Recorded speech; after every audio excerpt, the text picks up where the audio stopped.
Hello and welcome back to the M2 podcast. I'm your host, MadMikeWillEatU. My co-host right here is KyleHeath. This is the show where we cover this week's gaming industry related news and topics, discussions, and us just ranting around and having a good time. This week we're going to mention a little bit of Netflix. They closed down a game studio out in California.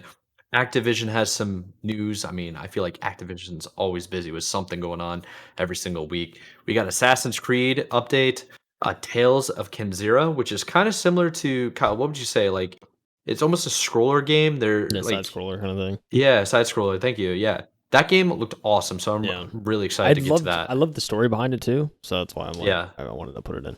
yeah. It was super popular because the developer actually made it based upon his life, didn't he? Or like Yeah, based upon his I think dad. it was like in honor of his dad or something like that. That passed away. Yeah, So, like like his dad passed away, and then he basically that inspired his game. I mean, yeah.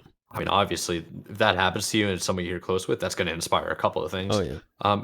And then the last thing we're going to talk about is just some Unity, which is the game engine slash like kind of producer like sandbox style business that got a whole bunch of like slack for raising their prices. Um, Not slack, what's it called? Stick, whole bunch of stick. Yeah. So it's gonna be a good little update scenario for you guys this week. But before we get into it, Kyle, how you been? What have you been up to? Loving the Halo Infinite jacket. It's been a while since I've seen the appearance. I've also put on the Cloud 9. I know I haven't worn this in a while. I was nervous, dude. I don't know how you are, but I always try to check out the thumbnails and just like I always try to wear something gaming related, right? So I'm Yeah. like, okay, when was the last time I wore the Cloud 9 hoodie? Yeah, dude, I check the thumbnails just to make sure I'm not wearing the same shirt 2 weeks in a row. That's about it. But Yeah, facts. yeah, Facts, dude. I don't know. Yeah, so let's see for me this week. I think about what I played. I start with Silent Hill 2. I played some of that. I still Heck have yeah. not beaten it. I tried so hard to beat it last night, Mike. And you want to know what happened to Really? me? Want to know what happened? Out of my control. This is what happened to me. I was playing it. What happened? I was playing it. I got like an hour further into my session. And I was like, yeah, I only got like a few hours left in the game. Like, I'll definitely be able to finish this tonight. No problem. I get to a puzzle, like one of the puzzle sections. And like, I progressed through the story correctly, or at least I thought it was correctly. I was like, pretty sure I did everything right.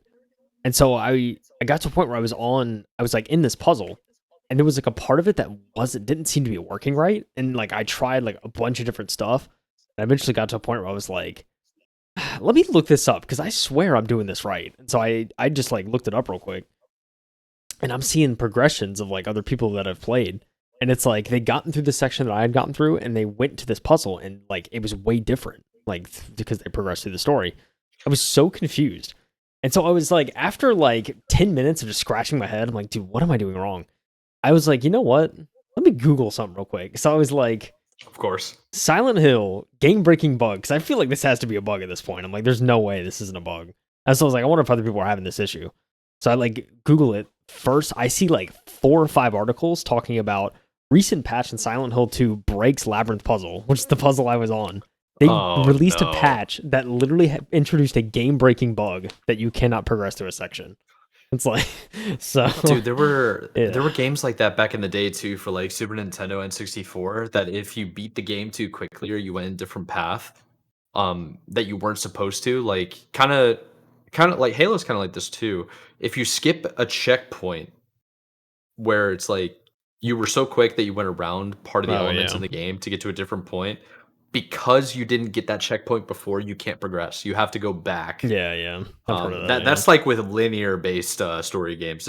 Halo's not the only one, but there's been tons and tons of them like that. Was that the issue you were having, or was it just? No, it was flat out. They pushed a patch with a bunch of fixes and everything, and they just didn't test it properly. So when they introduced it into the game, it broke a whole section, and so now you can't progress unless they said the only workaround currently until they get the patch out is if you happen to have a save that was before that section and you play on that save and just start from that save. But like, I mean, it's probably a couple hours, like until you get to the actual game breaking portion. Like you'd have to go back to that save and play a couple hours, probably without saving. I'm assuming because you'd have to get there without ruining the file. So it's like think about how many of the people that didn't Google the issue because you had the intuitive like. You're a seasoned veteran at gaming. Yeah, you knew it's just like, wait, this is kind of ridiculous. Like, there's no end in sight. Yeah, it's like I'm putting 2 and 2 together by watching other people play, and I'm like, okay, theirs is different. Mine should be like that. And so I was like, okay, let me just look it up. Sure enough, They put out a Dang, dude. news statement too on the Steam page for the game. The developers did, saying like, we're aware of this bug, we're working on a fix, Okay, we're that's implementing good. it now, like it should be out. We're trying to get it out as soon as we can, kind of thing. So I'm hoping in the next That's couple good. days they'll get a fix out for this, and That's then good. I can actually progress. But yeah, it was like, oh man, it was like That's it's like good. got over there. I was like, I wanted to beat it tonight. I wanted to finish this and just like move on to other games, but just couldn't do it. The game wouldn't let me, so I'll have to come back whenever a patch is implemented. But yeah, that was upsetting. But I mean, it is what it is. Just I just all I urge is these companies, test your games out, man. Make sure they work. Honestly, Go through the yeah, testing. Because yeah. stuff like this You know, happens. there back in the day. I don't know if you played Game Boy Advance or like no, I think it was the regular Game Boy or whatever for Pokemon Red. There was a Pokemon that you could get that was I can't remember what it was called. I think it was Masingo. I don't know. I don't know what the name was, but you had to do like a bunch of different things, and then it basically broke your game when you got them. Hmm. It was a very weird. It was like a digitized version of the Pokemon character. And the problem with those were back then is like there was no DLC, there was no like update, there's no fix. Yeah. So the game that you bought, the cartridge was the game you got, Yeah. There's right? no So it's other. like there was no fixing that. Yeah. Um, there is now, obviously, but yeah, it's back then. It was like they had to make sure the game didn't break ever. It was perfect out of the box. That's why it kind of took longer to do. Yeah. Um, it's interesting to see that you ended up finding a game-breaking bug and you couldn't progress and you spent hours on it. Yeah. That's gotta No. be It's annoying. yeah. It is. Dude. You spend like nice 30 minutes to an hour. Like, what's going on? But yeah. Oh, yeah. So yeah, dude, played some of that. I think outside of that, I chilled this weekend. I think I played a little bit of so since the game broke, I was like, I just want to try something else. Yeah, you got to. Hopped on Baldur's Gate 3. Purchased the Heck game over yeah. the weekend, so I was like, you know what, I want to try it out. Oh, that's what we Played love for to about hear, like dude. 30 minutes to an hour, and Oh, I dude, feel like that's not long enough for it's Baldur's not. Gate, But though. see, this is the thing, like it's just it pulls me in. It's bringing me back to like the D&D like itch Oh, again. good. So I'm just like, oh, like the narration and kind of the So characters I'll and see stuff, you. I'll see you in and three like months. dude, dude, the dice rolling is amazing. Like rolling for initiative and all. It's all sick, man. So yeah, I'm excited to get further into that. And like me and a couple buddies, I'll have like a couple different characters. I know for sure because I have I have a few different people I want to play with. So yeah, it's gonna be a time. I know one of my buddies, he's like super into mods, and he's like already finished the game, and he's like done Oh, multiple nice. playthroughs. So he's like, I want to play with you, but like I'm gonna let you kind of lead the way because obviously I've already beaten the game. But so I'm excited for Yeah, that, just to play with different mods and whatnot. that's actually like a really good friend. It's Yeah, like I'm gonna let you experience it for the first time, let you have your own destiny. I'm along for the ride because I want yeah. to spend time with you. I Like mean, that's that's a good pretty much person it. to Yeah, be he's like, with. because Yeah. he had brought up the idea of like, hey, dude, like he's like you're into D&D, right? And I was like, oh yeah. I mean, I haven't played in years, but like super into it. And he's like, dude, Hmm. we should play Baldur's Gate 3. Like, I think you'd like that game. So I was like, all right, bet. Uh, So yeah, we're gonna try and plan to do like a weekly session where we sit down for a decent like few hours at least. oh yeah, you got to. One night a Yeah, week and just play and experience it. So that's I'm excited awesome, for that. man. Yeah, I'm excited for that. So hopefully that'll be the weekly rotation coming up. Heck Very much yeah. looking forward to that. I- I'm excited for you, man. That's sick. Yeah, it's good stuff, dude. I saw you playing. Was that Mario Kart, dude? I saw you sending pictures the other night, Oh yeah, chilling with the yeah, dog, yeah, dude. yeah, dude.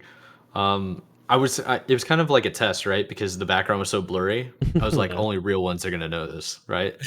So, yeah, that's basically what I've been doing, man. I finally beat all of the episodes for Dragon Ball Sparking Zero. Oh, nice. Okay. I I think I got to give it a 10 out of 10 on my list of games. Dang, I dude. think I gotta. Dang, It's dude. It's crazy. I it is the most fun I've had playing a game in a very long time. I think the closest to my 10 out of 10 that ever gotten is like 9.5, and that was Ori and the Blind Forest. Yeah. That was a phenomenal game. I love that start to finish. Yeah. This game, I think it might be it reaches the 10. I think it's a definite 9 for me, 100%.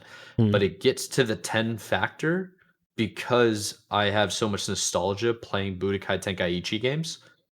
So it was a very easy adaptation, but it was also I was getting hit wave after wave of nostalgia. So it was like I got the nostalgia of playing the saga going through like normal, where you're just going through the Dragon Ball Z universe start to finish and having a good time. But it was like, okay, there's a spin, there's different characters, there's a what if scenario. Like, what if Vegeta beat somebody? And it's like, that's so cool. It's like, I was enjoying that as a fan of the anime and the show. So I was like, okay, this is so sick.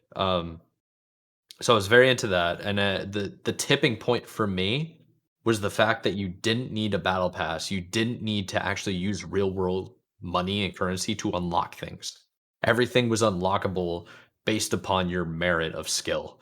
Like there is one, like I think one exception to that, Goku GT or like Mini Goku, like Diema or whatever the heck it's called. You had to pre-order the game to get it, but it's going to be unlockable in the future. Yeah.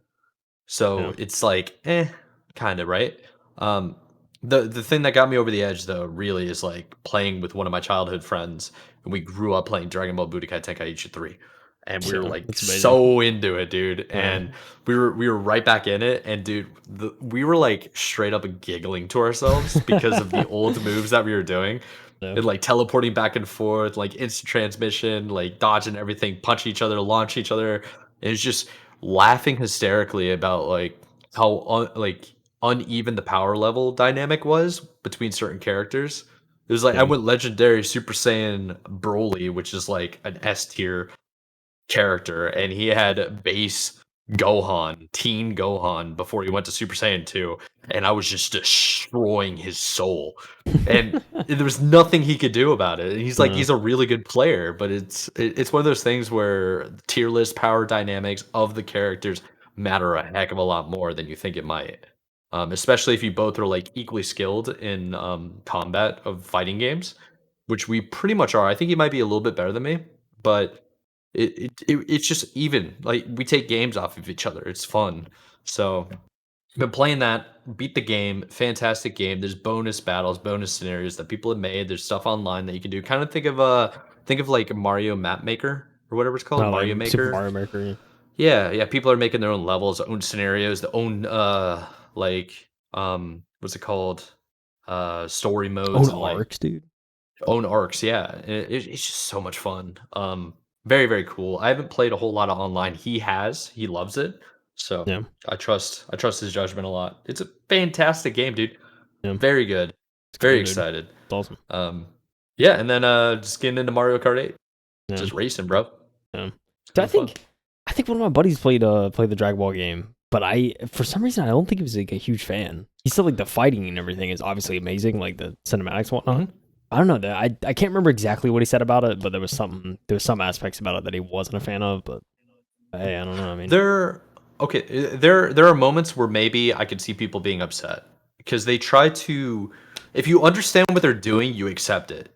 yep. If you're used to the older games and you want to be handheld and you wanted more of a movie type experience, like a show experience similar to I don't know, any of the Walking Dead games, like Telltale Yeah. type games where it's like the cutscenes are interactive and you get to watch it and it's kind of like it embraces you. They don't really do cutscenes like that. It's like everything's in the game. They take pictures and they make it seem like it's an anime Mhm. and like actually out of the book, like literally just screenshot text underneath. Yeah. Like that's what they're doing. Yeah. And they did that intentionally. And once you understand that, you're okay with it. But if you went in there expecting like long cutscenes with like really cool graphics and stuff, it's like that ain't your game.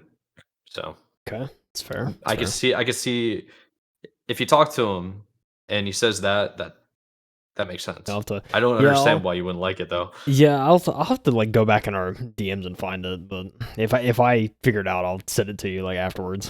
we can Yeah, discuss because yeah, it was interesting because after all the praise you gave it, I was like kind of surprised. I was like, it seems like a good game. So I don't know.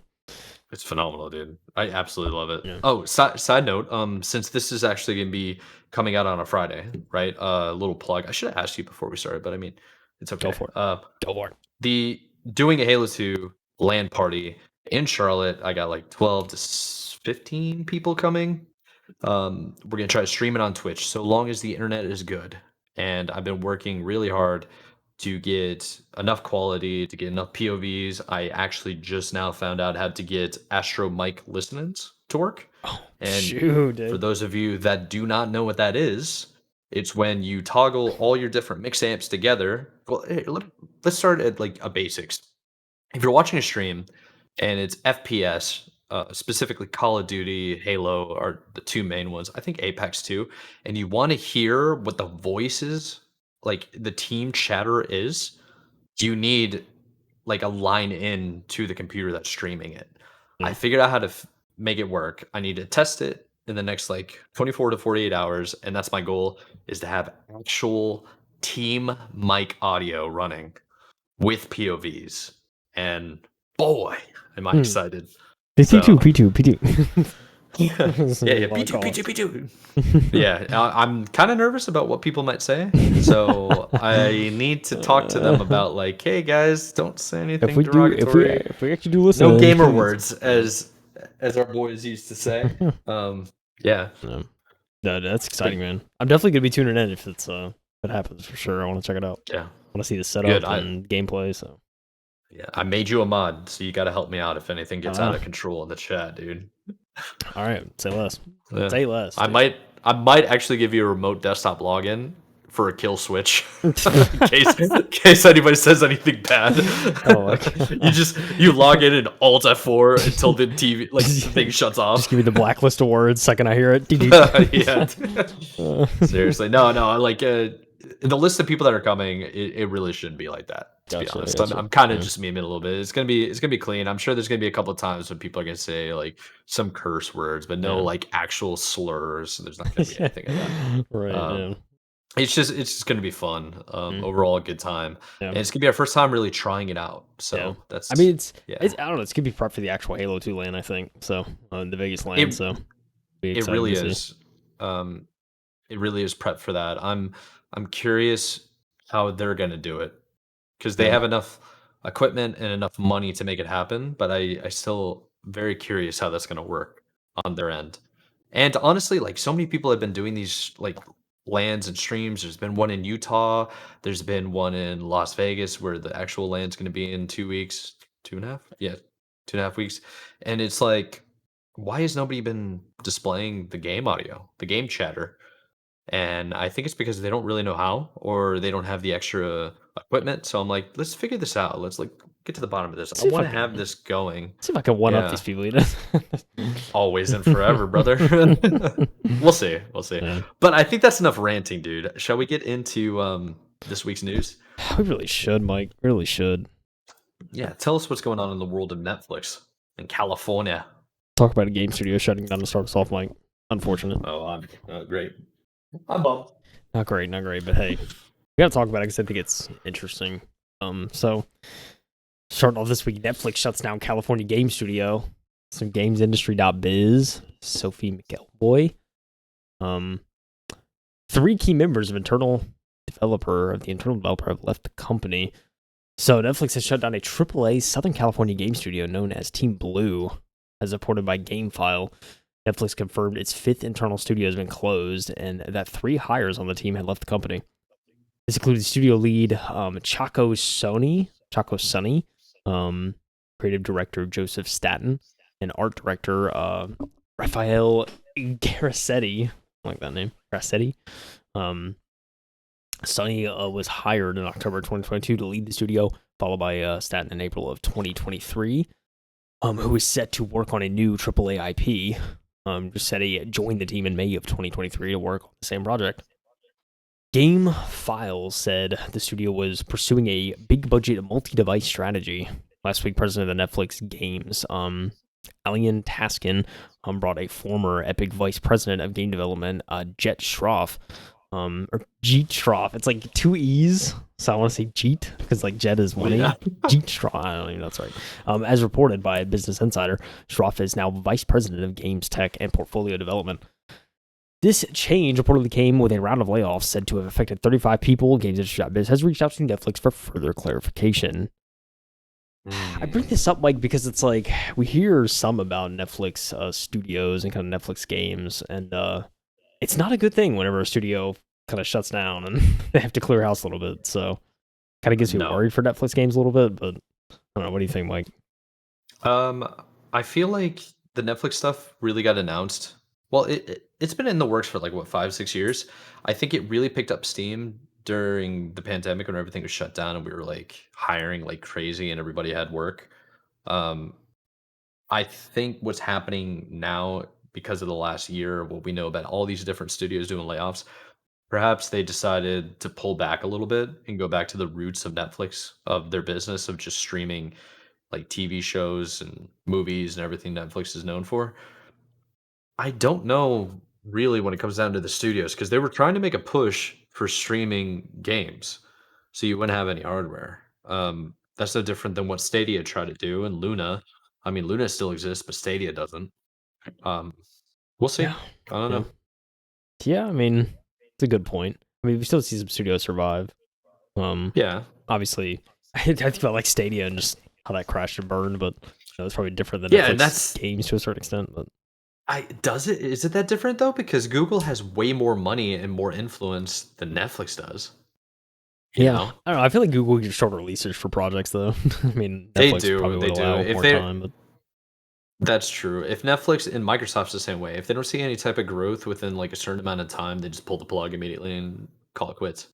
well, and now So they got to, depending on who's at the top, it's like, oh, we're not yeah. making money, so here's five. You got to pick five studios, go, and then there's ding, ding, ding, ding. Honestly, yeah, getting rid of studios that are successful Yeah, too. Um, we've covered multiples of that. Yeah, yeah, so a AAA game studio, I don't even know what that means anymore, to be honest. Because to me, it's yeah, AAA is like everything's labeled AAA, and then the moment they come out, it's like, oh, the game was kind of trash.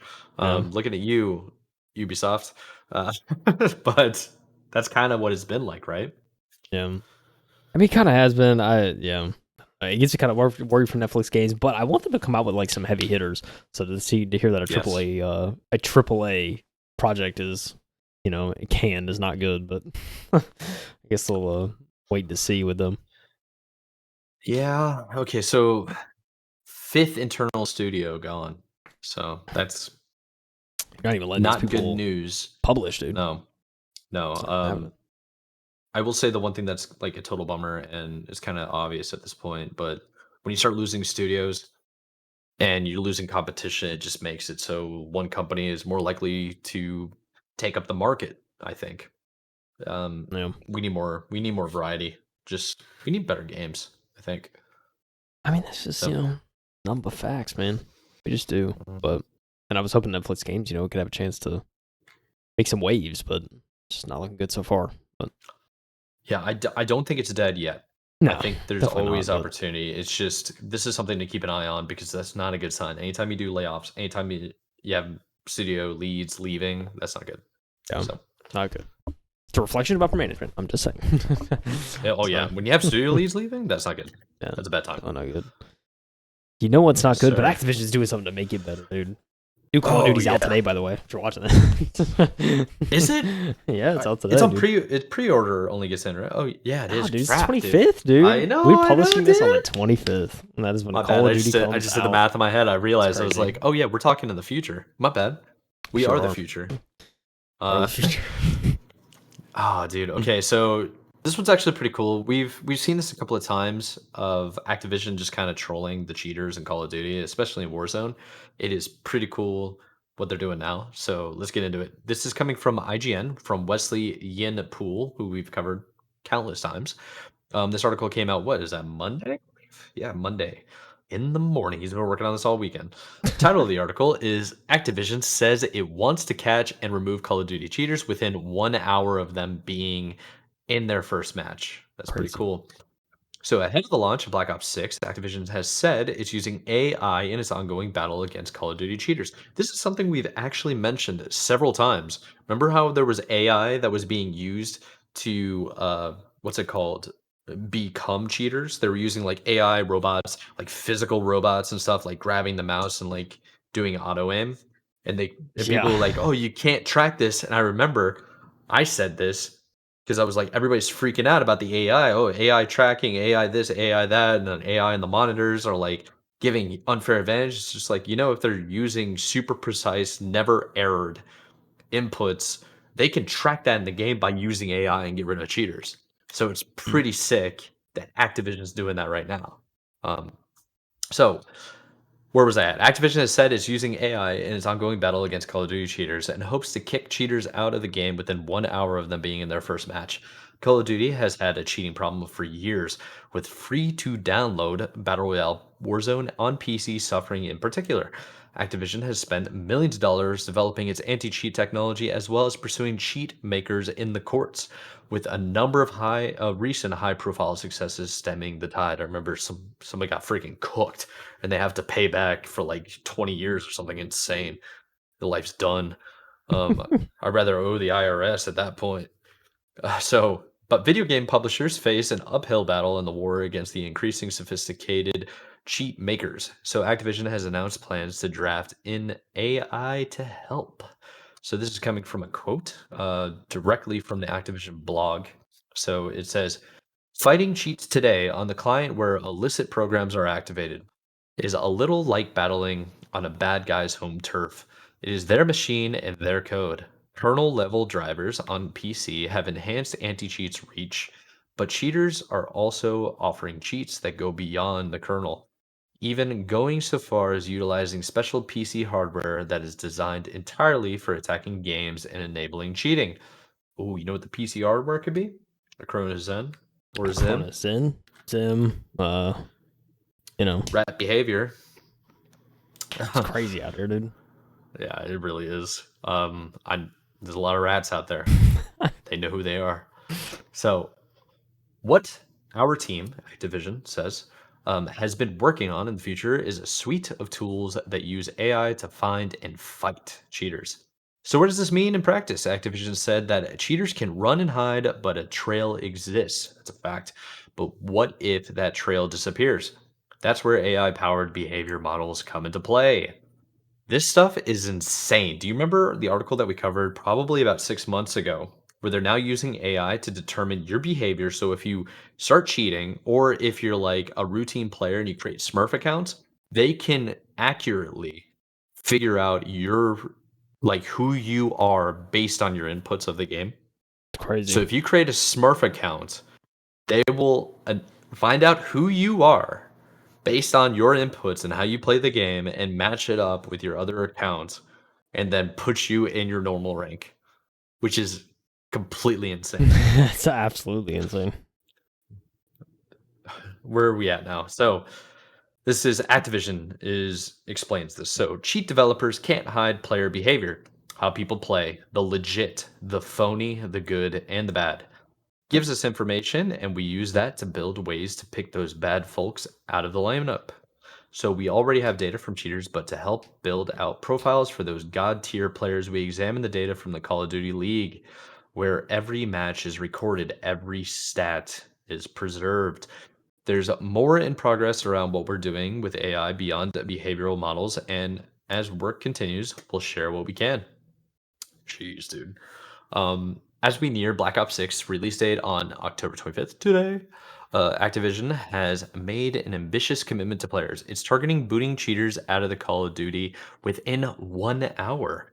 A lot has been put into Black Ops 6 to upgrade security, but here's a goal we're targeting. We want to catch and remove cheaters within 1 hour of them being in their first match, says Activision.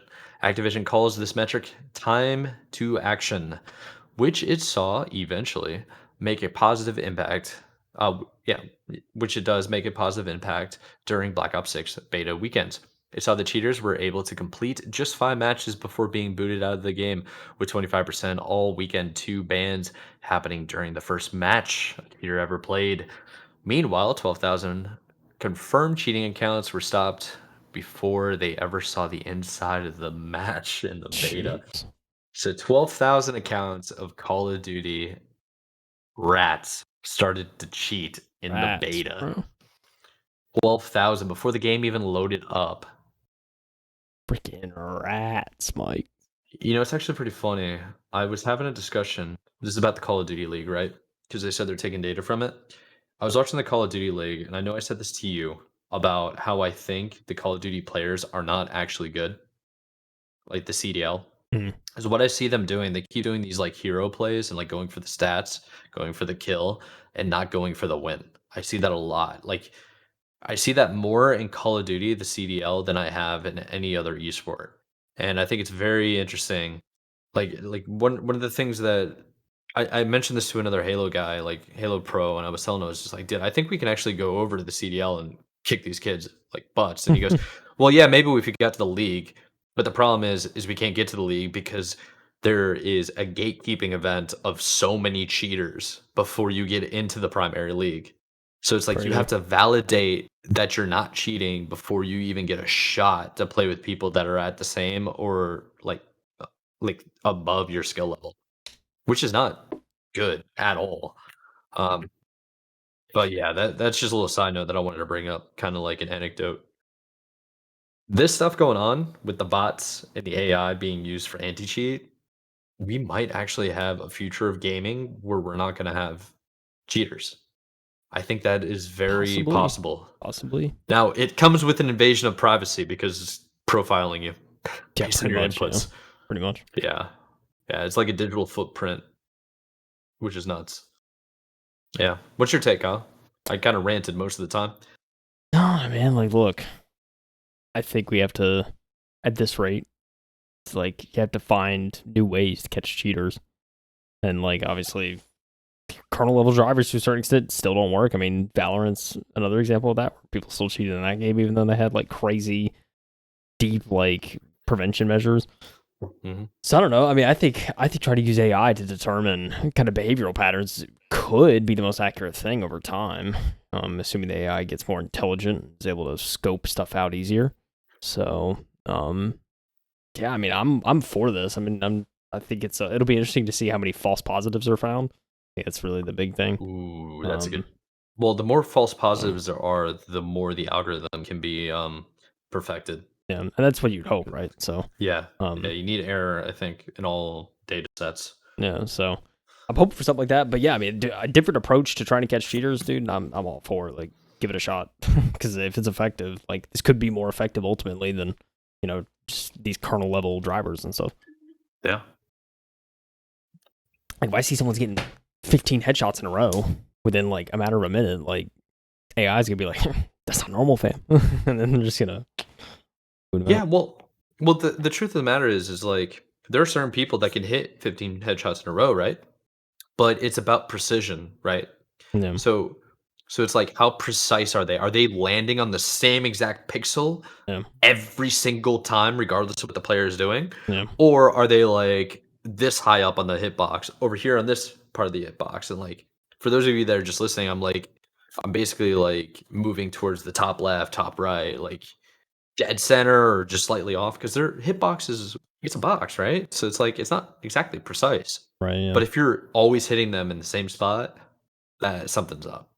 oh yeah, So oh yeah, yeah, it'll be interesting to see, dude. I'm really, excited. really will be. Jeez, dude, it's gonna be. It's a little bit left in the article, Yes, like, sir. Oh, do you want me to read it? I go was for it, debating dude. whether or not I should. I mean, not read the whole So thing, but yeah, I'll read the last couple of segments. I mean, it's basically the full thing. Let's go. So, cheat developers are flawed. Clearly, they have to pretend to be good at video games. With this in mind, Black Ops 6 launches with an updated version of kernel level driver. This also applies to Warzone with new machine learning behavioral systems focused on speed of detection and the analysis of gameplay to combat aimbot in place. Upgrades are set to launch alongside ranked play. This is a quote from Activision. So, the people behind cheats are organized legal groups that pick apart every piece of data within our games to look in some way to make cheating possible. These bad guys are not just some script kiddies poking around with code they found online. They are a collective who profit from exploiting the hard work of game developers across the industry. But game developers are flawed. Clearly, they have to pretend to be good at video games. Every time they cheat, they leave breadcrumbs behind. We are also looking for those breadcrumbs to find the bad actors and get them out of the game. One of the videos that I was actually listening to earlier today was about, I think the title of it, it's on YouTube, you can check it out. And it was the kids who hacked into Xbox. And it basically went through these types of hackers where it's like you have some enthusiasts who just like modifications and they like having a good time and like reverse engineering things, kind of like taking apart an engine and then putting it back together just to see how it's built. Yeah. So there are those, but then there are the malicious ones that are like, I'm really good at this. I could probably redo this better, give people an advantage, and then I could start selling the cheats online. And one of the guys that ended up getting caught, apparently he was making $8,000 a day doing it. It's crazy. A day. So yeah, there's money to be made, and there's plenty of people that do this kind of crap, which is sad. But yeah. Anyways, Just that's don't the get it, article, man. I dude. just don't get it, man. Stop cheating, guys. Why don't you play the game legit? Why don't you learn how to play, dude? Have some fun. What's fun in cheating? You're not good. You know what I'm saying, man? Yes, sir. What I'm freaking saying, dude. Like, it's crazy. Go play COD though. Hey, maybe you won't run into cheaters now. Honestly, maybe you will. Maybe you won't.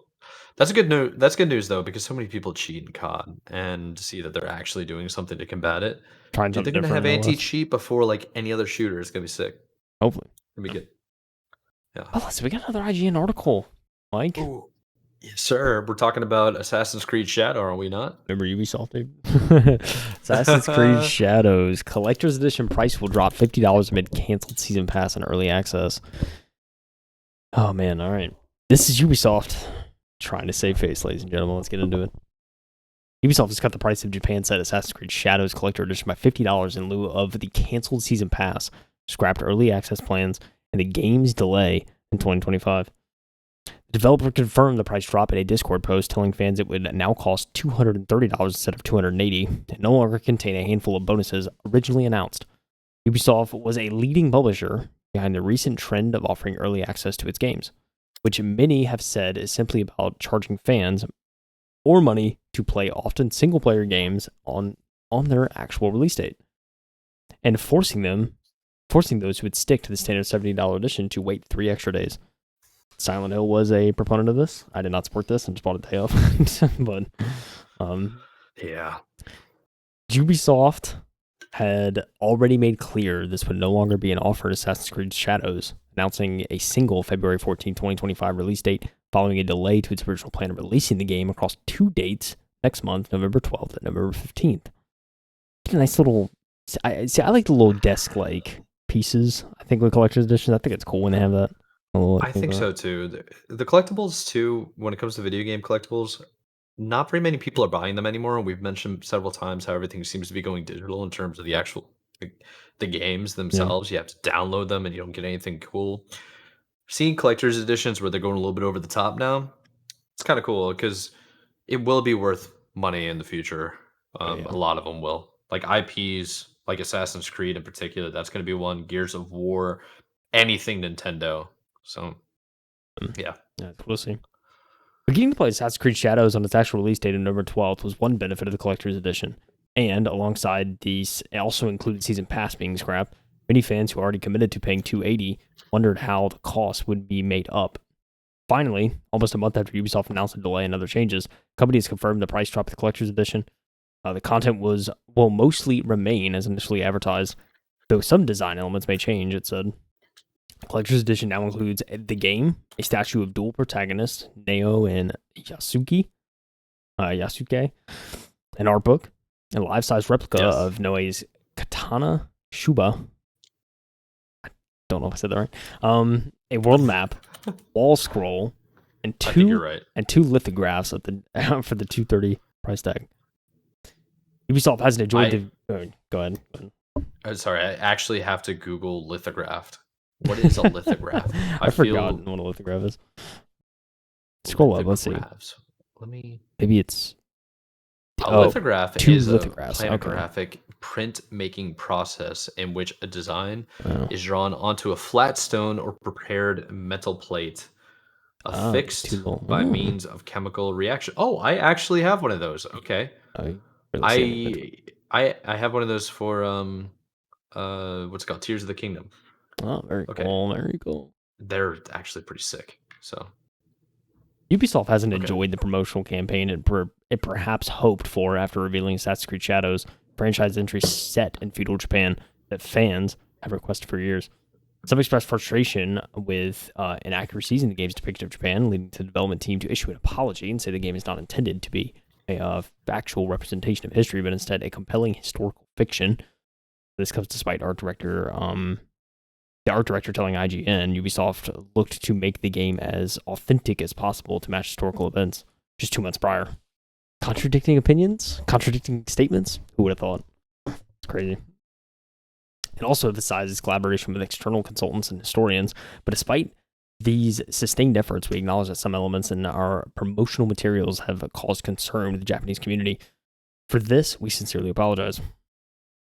Okay. Concern was also raised when the developer used a flag from the Japanese historical reenactment group and artwork for Assassin's Creed Shadows without permission.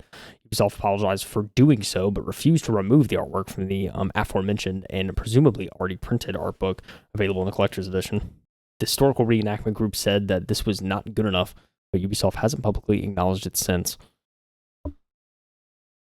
Stop there, dude. Disrespecting Japan out here, Mike. It's crazy.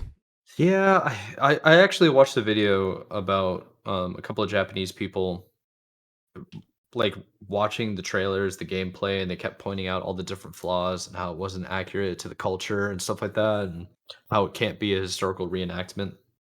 I get their frustration a lot. I think for me, as somebody that's like I don't really play the Assassin's Creed games for realistic, like story driven content. Like when it came to early Call of Duty games where you were doing World War II, like the battles, the quotes, and you're like actually a part of history, I was paying attention then. There are plenty of other games like that. But when it comes to Assassin's Creed, dude, to me, it's in an alternate universe. It's not reality. It's not based in reality. Yeah. It's like loosely based, you know? Kind of like watching Marvel. I mean, it's true. Superheroes don't exist, dude. I mean, look, I kind of counter that point too, because like I mean, it's clear that there was some contradiction in advertising up until what they were saying later on, and I have to empathize too. I mean, if it's there's aspects too that I think is disrespectful to the culture, which is like culture of Japan. I mean, it's everything, right? So it's definitely pandering. It's way. I would like to get that on the record at least. It's like way more significant. I think that it's Japan and kind of that culture, the rich history there. So yeah, I think I can empathize with that. I mean, that's years. Yeah. I mean, I can empathize with that. I think if they feel like they're being misrepresented, I mean, that's very significant, especially in that culture. So I think like I kind of had a similar thing, and like I too agree. Assassin's Creed. I've never thought of Assassin's Creed to be like, oh, the historically accurate masterpiece, and like it's it ties in with history. I certainly agree with that. But I mean, I could also empathize with the with this being disrespectful, I think, to their culture, because it's like you come out and say, oh, it's historically accurate, or there's a lot of historical depictions here that we really worked hard to make sure we're there, and then people are like just watching it and saying, no, you didn't. Like, what is this kind of thing? So I think that's where kind of it comes in. It's just like, I guess, the lie that was told at the start, but 100%. Yeah, I see what you're saying. I think for me though, I don't see a world where people are actually upset if the games that Ubisoft's been making were good. True. I think this is just one more instance where they're kicking somebody when they're down, because they're down because they kind of deserve it. They've been pushing out crap games. So maybe not crap, but like games that haven't met expectations, I don't think. And I don't know. It's kind of their own fault, because there are plenty of games that are like not historically accurate at all, but they're really, really good, and we don't talk about them like because they're inaccurate. We talk about them because they're good. At the end of the day, it's a game. Are you having fun? Yes. Okay. Cool. Like Wolfenstein. That's not accurate. People love that. Dude, The Sims, the most accurate historical art. It can literally be anything. But I mean, I don't know. I think there are other reasons why people would be upset about this, and I don't think it's because it's the Japanese history and the culture. It's like, I think Assassin's Creed's kind of fallen off. Yeah, I think Assassin's Creed's kind of been falling off for a while now. Yeah, I think. I heard a good point too recently. That like this game would have hit way different if they made this like as a follow up to like 3 or 4, and it was like, oh, because people wanted feudal Japan Assassin's Creed like for a long time. Yeah, and so now it's almost like, oh, they're making it now like, hey guys, we're still going to make an Assassin's Creed. We know you guys want feudal Japan, but now it's like we have all these like great games like Sekiro and and Ghost of Tsushima. Like, there's just so much like kind of, I think, better Japanese like feudal Japan set games. Those like, games, it's and they're making a sequel to like, Tsushima. Like, and it's I mean, I think Ubisoft's just so late to the game on this. It's not even funny. So it's just like, I don't know. It's not looking good, but yeah. So we can finish up here, dude. Yeah, go ahead. Yet another controversy came as collectible figure maker Pure Arts removed the Assassin's Creed Shadows statue from sale over its insensitive design. All this comes as fans are already frustrated by the delay of the game, which puts Assassin's Creed Shadows in more direct competition with PlayStation's Ghost of Tsushima sequel, Ghost of Yotai. This is also expected in 2025 and is another open-world action-adventure game set in feudal Japan. Ubisoft CEO Yves Guillemot, the guy himself, like the dude, the family that doesn't want to give up the company. He maintained confidence, saying, quote, he's got to, though. He's the CEO. He has to, yeah. He said, quote, there's a lot of space for very high-quality games, and those two games can sell very well. He said in the company's latest earnings call. The focus is to really make sure that we deliver a fantastic experience with the dual protagonist approach and two different and complementary gameplays. This is also the same guy, Mike, that said that Skull and Bones is quadruple A. So just keep that in mind. Yeah. Okay. I will never let him let that down. I'm sorry. You should. That was ridiculous.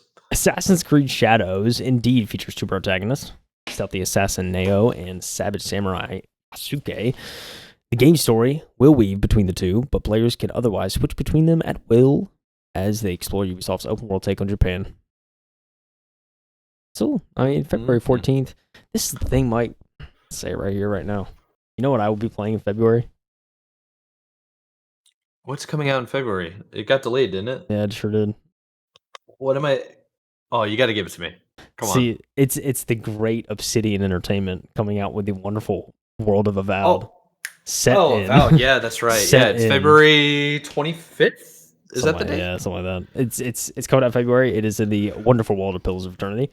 So I will be playing that game and enjoying some fantasy, I think. That's likely what I'll be doing. And who knows? Maybe some Kingdom Come Deliverance 2 if that pops off on release. I don't know. I think it will. I think people like medieval games just in general, either feudal Japan. That's not medieval, but it's kind of got the vibe, you know what I mean? Like, I mean, hey, the story, melee combat, 90 hours of content, dude. That story's good. Come on now. Yeah. Dude. By the way, have you watched Shogun by chance? I have not. I think it's on Amazon Prime. I have not.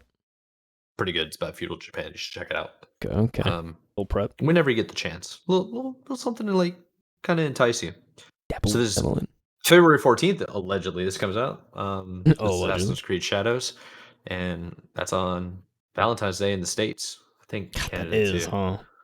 Yeah, that is. See, yeah, you really saw Valentine's Day. That's crazy, bro. Like, there's so many people out there with their girls, bro. They gotta get them. They gotta spend them Valentine's Day. They can't be gaming, bro. Let's be real. If we're gamers, we ain't got girls. We ain't got time for girls, man. I don't need any of that. Clipping, sending. Clip, send, ship. Oh gosh. But yeah, dude. It's I don't know, we'll see. February is pretty jam packed, and now, like I said before the previous show, February is my new November for like games now. So it's what I'm gonna be. Yeah, you did say that. Yeah, like you're really right. I think it's mostly because you're so excited for Avowed, but yeah, true. Yeah. I mean, also, dude, like, there's a lot of stuff earlier in the year now. It's when sports ends too, so you finally get a lull, or like some sports ends, not all sports, but like some ends. So it's like, okay, I have a little more time. I don't know. Yeah, it's a good time. Good time. It is, sir. It is. Shall we move on to this next article? It is Tales of Kenzera Zhao. This is a topic coming from GameIndustry.biz. We've covered countless of times. Actually, at the start of the article, start of the episode, we covered it. This is James Batchelor, Batchelor. He's the editor-in-chief over there. This is Tales of Kenzera Zhao developer. Surgent Studios puts entire games team on hiatus due to lack of funding. All games employees on notice for redundancy as developer seeks partner for next prototype. That is sad news. The well has run dry, apparently. Let's get into it. This is what James had to say about the article. Surgent Studios has put its entire game division on hiatus as it struggles to secure funding, placing an unknown number of staff at risk of being laid off. If I hear that, brother, if I see this article, I am applying elsewhere almost immediately. Gotta save yourself. Fortunate. Fortunate. The developer, which also operates in TV and film production, announced the news via statement on social media in which it said it had or it has unfortunately had to put our team on notice for redundancy. Surgent Studios was originally unveiled as Silver Rain Studios in 2020 before later rebranding. It was co-founded by Assassin's Creed Origins and House of the Dragon actor Ab- Abu Bakr Salim. Uh, who did he play in House of the Dragon? Do you know? Did not watch the show. Couldn't tell you. Unfortunate. Probably Slay Dragons though, huh? Ain't that what doing that He looks familiar. If you Google him right now, you'll recognize him if you've watched any of the House of the Dragon. He drove the vision, not division. He drove the vision behind his debut title, Tales of Kenzera Zao. Despite decent reviews and the backing of Electronic Arts EA Origins or Originals label, the game is believed to have struggled commercially, with Surgeon Studios laying off just over a dozen people back in June, 3 months after Tales of Kenzera Zao's launch. Since the game's release, the Surgeon Studios games team has been working on a new prototype for something darker, edgier, and more visceral than its previous game. In its statement, the studio said it is still seeking a partner for this project while also promising a couple of exciting updates for Zhao in the future.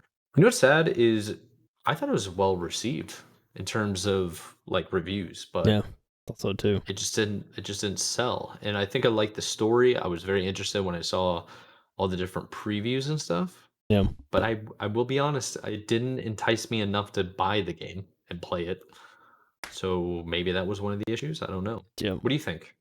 Probably was one of the issues. Yeah, I love the presentation. Game Awards comes out, kind of immediately tugs at the heart, and then you see the game, you're like, oh, nice side scroller. It actually looks well done. Yeah, it's the colors and everything I think was amazing for those side scrollers. Ori's a fine example of that. So yeah. You know what the other game is that it came to my head, and it was the other one I wanted to mention, not just Ori, was the Prince of Persia game, Oh the yeah. 2D scroller. These two games looked very similar to each other, and they came out around the same time. Lost Crown, I And think. Prince, yep, and Prince of Persia was very successful, and this game wasn't. I'm curious if the market for side scrollers for this particular type, they just lost because Prince of Persia is an established IP. I mean, they have freaking movies, right? Yeah. True. This was an original topic, original story, and that's a risk nowadays, which is quite unfortunate. And I think it's our fault as consumers for not engaging in it. But hopefully, this new game, this new prototype, you saying, being darker, edgier, and more visceral. I wonder if that's gonna be kind of a hint, maybe something similar to House of the Dragon. That's kind of darker topics. That'd be cool True. to see. Yeah. Not that particular universe, but just something adult. You know, Yeah. I had give me that gore, dude. yeah. I had heard about the Prince of Persia game. I think I had heard too that they ceased operations on for making more stuff for that game or something like that. Like they disbanded the team or something. I heard something about it, and it was like, it was well received. I thought it was like their best Ubisoft's best game in the last year, and they didn't even want to continue it. So I don't know. It's just not. I don't get it, Mike. I don't get it. It's all about the numbers, dude. If you're not bringing in the profit, we're axing it. If there's not enough potential, we're axing it. And it also has to come down to a lot of metrics, right? It's like if they have a game that is either a very established IP, like Assassin's Creed, they're going to stick with it, right? But if they have a game that's like single player only, Hades, Ubisoft doesn't do Hades, but if it's Hades, kind of like top down kind of game where it's not mainstream as much as the other style of games, they might axe that one instead. It's weird how that kind of works. It's like a whole bunch of data points are like, okay, so battle royale games are really good right now, so we're gonna shift a really trash one out, and meanwhile this single player game that's a phenomenal game and people love it and praise it, it's not really bringing that much money because it's a single player game. So we're going to push everybody over to do this crappy battle royale. And then that's what ends up happening. You have the market saturated in one location because they're chasing the dough and they're not creating good games. It's all about the investors, baby. It's the problem. I have 2 words, Mike. Want to know how Ubisoft gets out of this? 2 words. How they get out of this? How do they get out of it, dude? I have 2 words ready. Oh, I know. Splinter Cell, baby. Splinter Cell. That's how they get out. If they make a good Splinter Cell game, dude, all you have to do, you could either copy and paste. You could reboot the first game. We're in reboot era. Just reboot the first game. You can do that. No, do you know how many people have never played a Splinter Cell game? Dude. When was the last one? Like 2008. It was like 2012. I think. No way, really? Oh yeah. It was early 2010s. It was like Blacklist. I think was the last one. When was the last Splinter Cell game, dude? I typed in Splinter and it gave me like 30 other freaking choices. You're right. Blacklist was 2013. 2013. Yeah. Developed by Ubisoft Toronto. Do they still exist? I have no idea. But Splinter Cell, bro. Listen, I think unfortunately, main voice actor for Splinter Cell is no longer with us. Peace. Yeah. However, you can find another guy, dude. This is why you do a reboot, man. Do a reboot.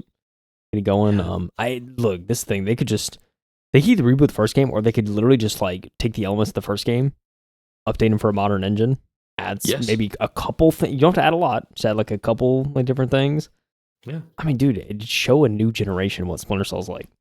What that pure stealth gameplay was like. Because it's like no other, dude. That's a good point, man. It's like no other. Such a good point. I mean, I haven't played a good stealth game in a very long time. Yeah. And this thing, dude.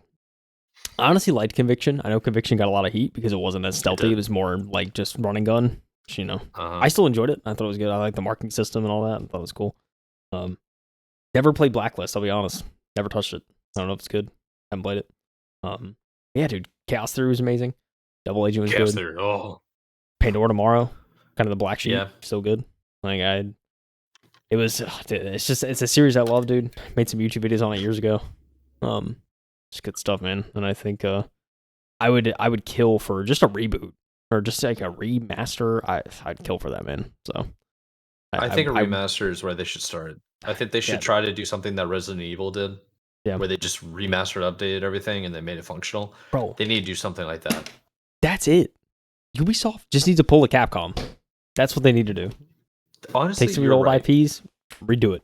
Dude, all these Capcom is literally back because they're just rebooting games, but they're doing it properly. And it's like you can't mess up. That's the one thing that Ubisoft can't do. You can't mess it up. You can't mess up because if you mess up, it's done. Like you can't mess up. You had 11 years to build a new Splinter Cell game, and we've heard if you mess that up. We've heard the rumors, you know what I mean? Mike.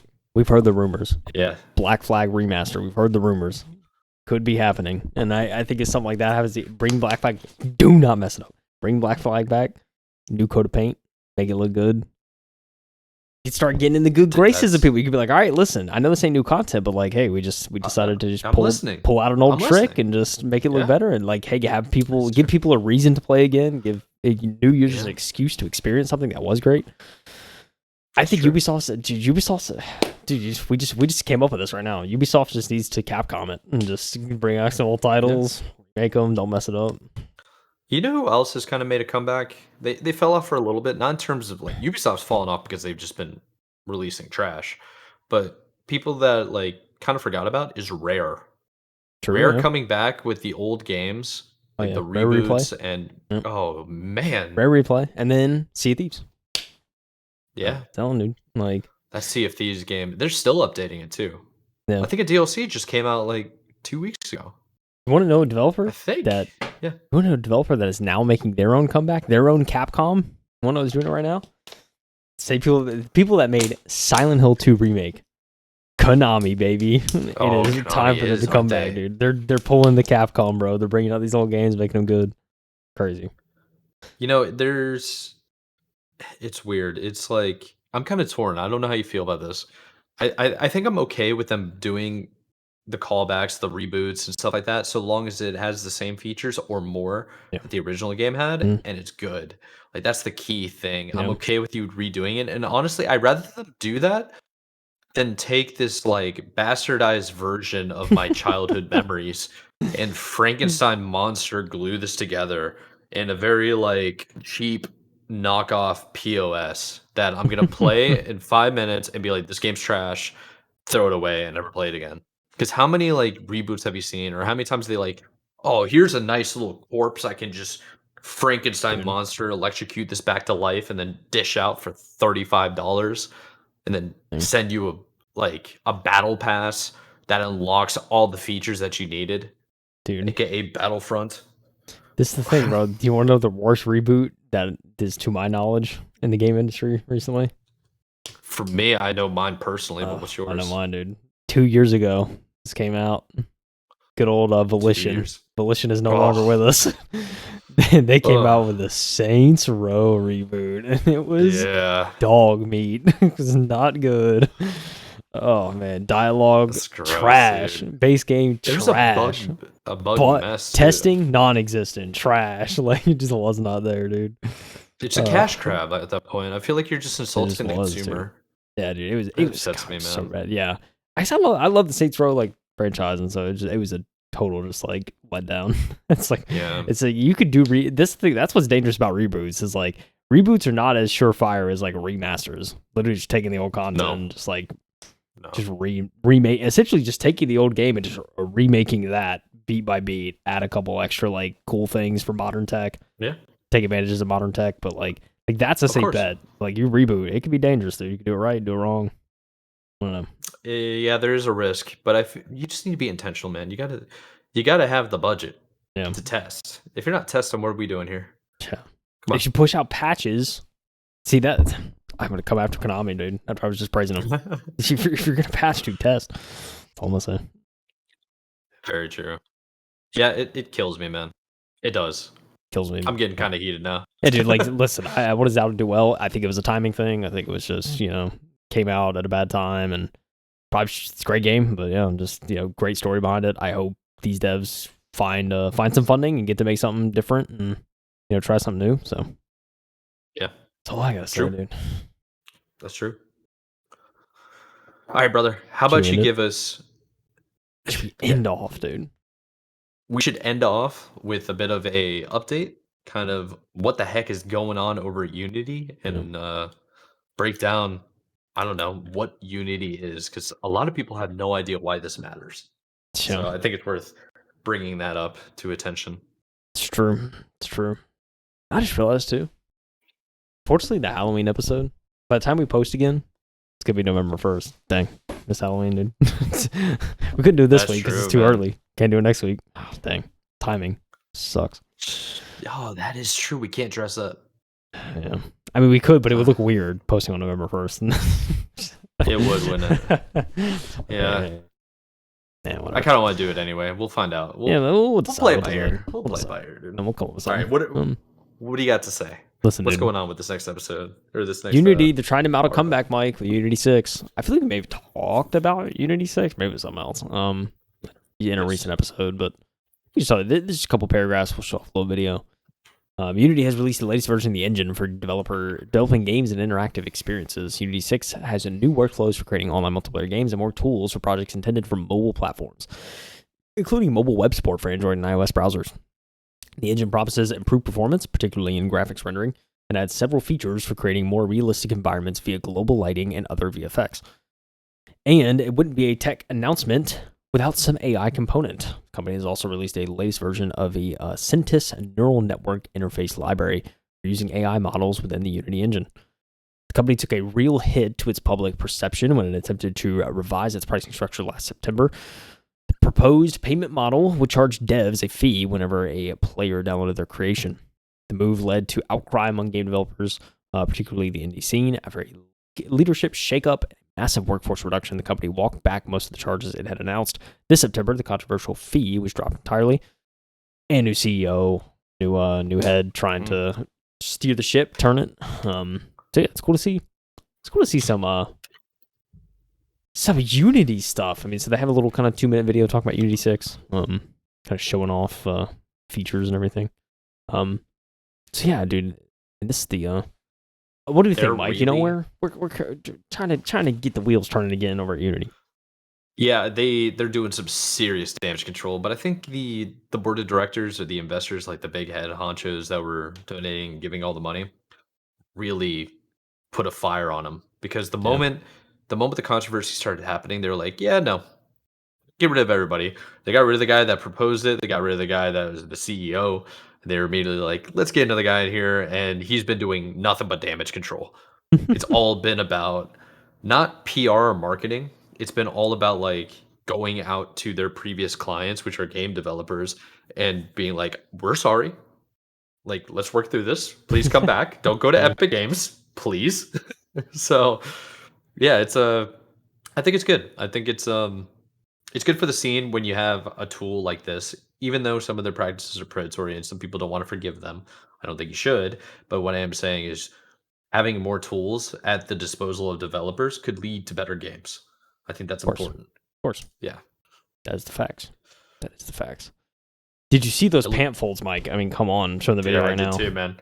Pant fold, realistic pant folds whenever you've been like, I think something that's pretty cool. I mean, it's cool to see the time of day transitions. Yeah, just seeing like the lighting, how meticulous the lighting can get. Whether it's games or other forms of media, but just seeing the mobile stuff, kind of whatnot, the VR, probably I'm sure making VR development a little easier. I think it's cool to see kind of all that stuff and get a little sort of preview for it. But yeah, I mean, to your point earlier, dude, Unity's doing damage control. They're trying to make things right after they just like completely just tried to annihilate indie developers. So yep.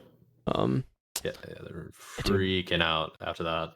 Good to see, dude. Lower CPU overhead, Mike, for some of this stuff. I mean, especially on mobile. That's very important. And dude. Yeah, I mean, I don't know. I always like trying to be positive about this kind of stuff, because as a consumer, I want the best tools available for the developers so that they can give us the best possible games. And most importantly, we can get games faster if the tools are efficient.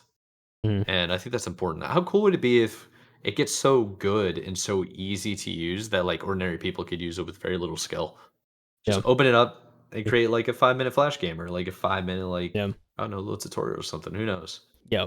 What if game development gets to what if game development gets to a point, like filmmaking gets to a point where it's like the idea or the idea is the king, right? Like the good ideas come on top, not necessarily the efficiency of development or like the the tools you use or anything like the skill. Like there's no skill gap, and it's kind of just like, okay, whoever has the best like story concepts would make the best games.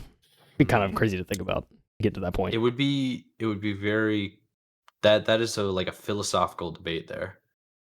Because for the longest time, I've always had the viewpoint that video games is an art form, expression of yourself. When you get to the point where it's literally just boiled down to art. It's boiled down to who can just conceptually make the most sound and profound. Who's doing it though, I mean, if you can plug in your brain like directly in, it does everything. Yeah, I mean, I'm just talking about like a human, like just like people could sit down. They're not limited to you're talking about okay, like they don't have to worry about learning technologies or learning different tools. Like they can literally just like click a few buttons, and all of a sudden they're making these full-fledged scenes, and it's like, okay, at that point it's like the good story comes out on top. But see, the thing is, a lot of games be made, and so it'd be oversaturation. But it's like who comes out on top is who has like the real unique story and the real unique perspective. That's a good point. It's crazy to think about. I don't know how. Yeah, I mean, that's a bar conversation right there. Yeah, literally. That is. Yeah, you can debate it for hours, but. Oh yeah, 100%. Oh no, it's an interesting thought process. Yeah, because some people would think like the AI is going to do everything for you, but it's like you have to be the one to put the information into the AI in the first place. Yeah, true. So you have to correct it. How would you know? Yeah, I don't know. I think we're going to get to a point where the smarter you are, you can use the tools around you to better yourself and everybody around you. If that makes sense. Very true. Like, yeah. Get to that point. Could very well get to that point, Mike. Listen, Unity 6. Looking kind of nice. we'll see. It's looking very nice. See what turns out. UD6, Unreal Engine They got 5, like, hey, that's gonna be cool. UD6 definitely try to keep up with UE, and that's UE's winning that race though, dude. They got all these big names. You got CDPR coming out and being like, yeah, we're using that tool set, baby. What is Red Engine? Never heard of it. It made our best games. Never heard of it. Yeah, facts. A lot of developers are just giving up on their homegrown engines that they've been working on for a long time. Yeah, which I think is a good thing. I mean, we talked about Halo Studios, dude, switching to UE. I mean, like I said, I have a very optimistic outlook on that, but like I think too, like the less friction you involve in your studio with the tool sets that you're using and just kind of bringing people up to speed, it can only benefit, I would think. So now it comes back to that debate of like, okay, making the tool sets easier and stuff like that. Now it's like you really got to make something compelling. So it's like the less friction you add, the more opportunity, and I guess the more opportunity you have to make something good, and the more opportunity you have to make something just completely terrible. So we'll see what happens.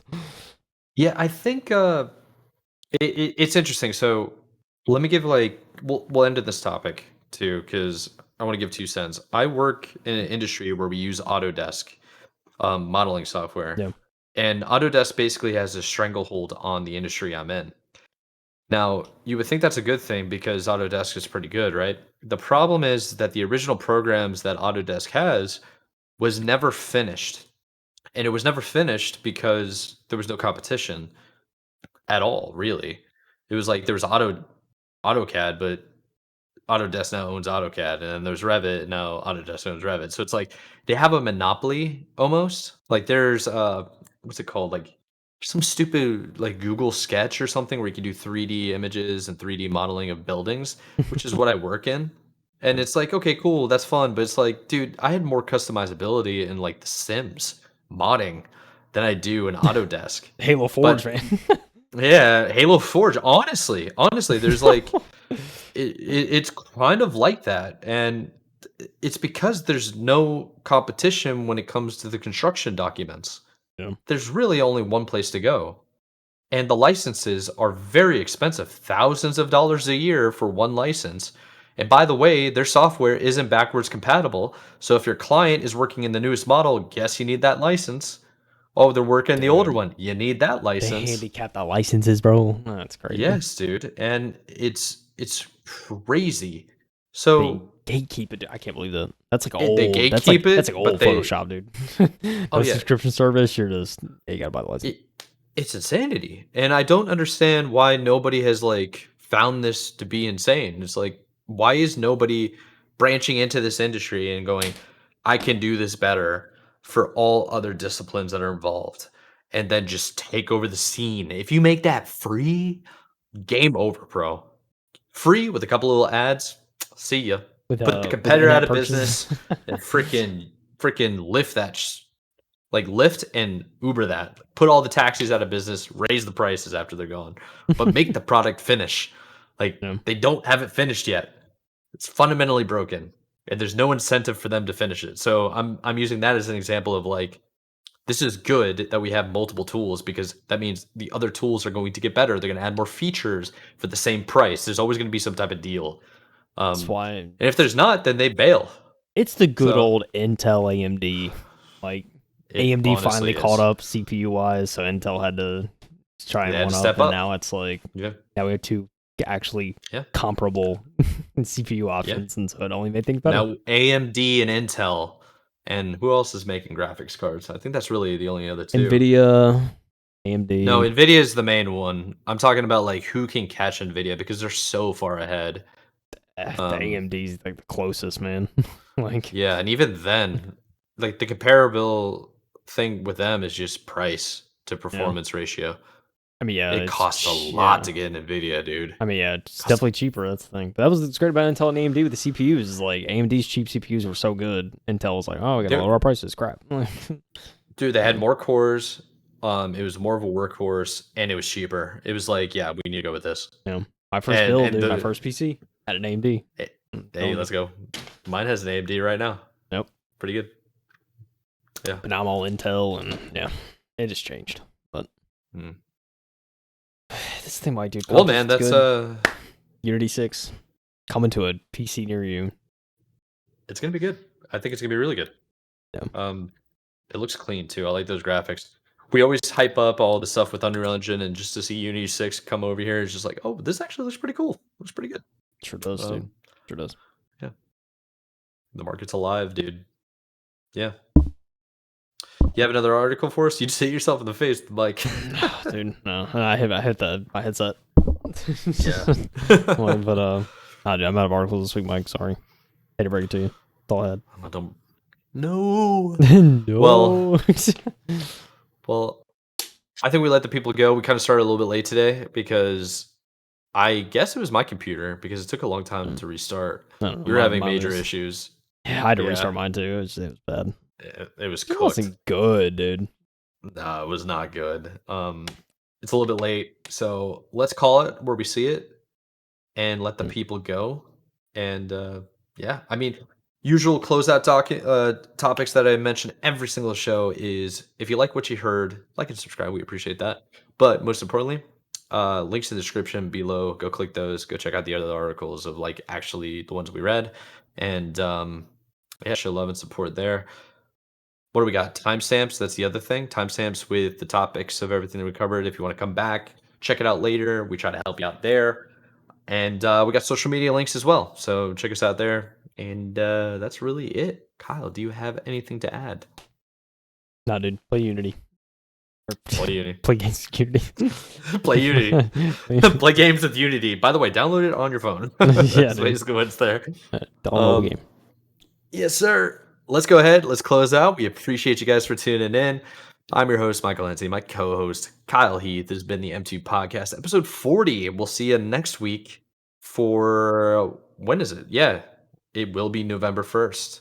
So we're going to do November game releases for November releases. 1st. Yeah. There's a couple of ones coming out. That's going to be pretty exciting. Are you going to play COD, by the way, Kyle? We'll see. We'll see. If my boys like Yeah. hop on, I might. Yeah. But if not, I will. Okay, Probably you got to not. promise me.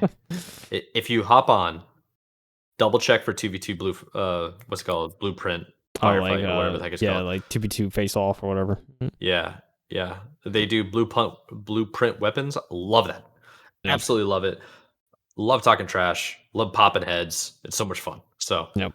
please check that out. All right. Okay. Thank you again for tuning in. We appreciate you guys. We'll see you in the next one and keep gaming and have fun. See you. Peace out. I mean, hey.